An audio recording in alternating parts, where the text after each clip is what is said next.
Imaginez un grand chantier, un projet énorme. Un seul petit maillon faible, et hop, tout l'édifice financier peut s'écrouler.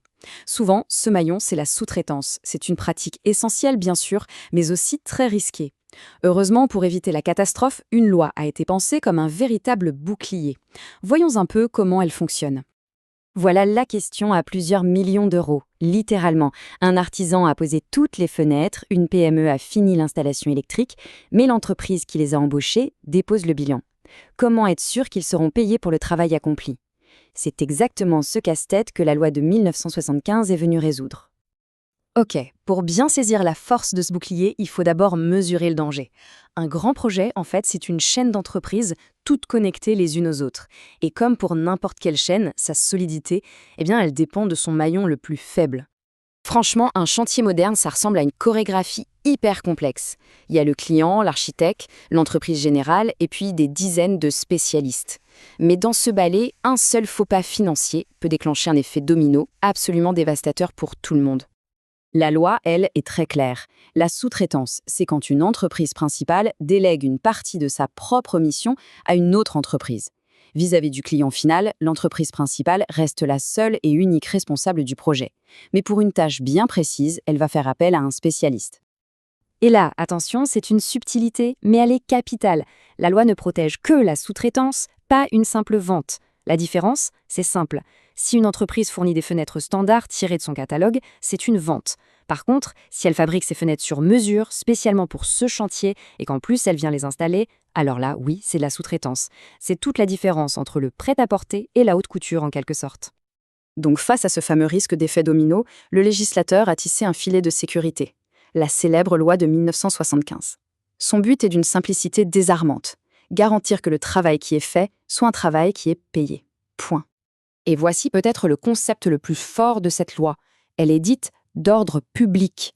Qu'est-ce que ça veut dire concrètement? C'est très simple, ces règles sont au-dessus de n'importe quel contrat. On ne peut pas signer une petite clause qui dirait « Au fait, on ignore la loi de 1975, cette clause serait automatiquement nulle, comme si elle n'avait jamais existé. C'est non négociable. » L'article 15 est « Il est sans appel ». Toute clause qui essayerait de contourner la loi est, je cite, « nulle et de nul effet ». Le message est on ne peut plus clair. Le législateur a voulu forger un bouclier indestructible pour protéger le sous-traitant. Bon, pour que ce bouclier fonctionne, la loi identifie 3 acteurs principaux, avec des rôles bien définis. Et c'est vraiment crucial de bien comprendre qui est qui et qui fait quoi. Alors, on a d'abord le maître d'ouvrage, le MOA, c'est le client tout simplement. Ensuite, l'entreprise principale, l'EP, qui a été choisi par le MOA pour piloter le projet.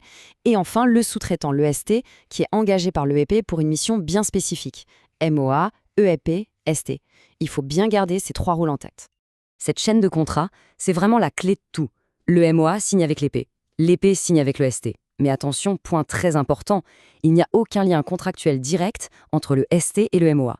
L'EP est le seul intermédiaire. Et c'est précisément ce chaînon manquant qui crée tout le risque si l'EP venait avoir des problèmes. Alors, comment la loi s'y prend-elle pour protéger le sous-traitant malgré cette absence de contrat direct avec le client final? Eh bien, tout le système repose sur 2 règles d'or, 2 obligations que l'entreprise principale doit impérativement respecter pour que la protection s'active. Règle numéro 1, l'acceptation. L'EP doit faire accepter officiellement son sous-traitant par le client final, le MOA. Règle numéro 2, l'agrément. L'EP doit aussi faire valider les conditions de paiement de ce sous-traitant par le MOA.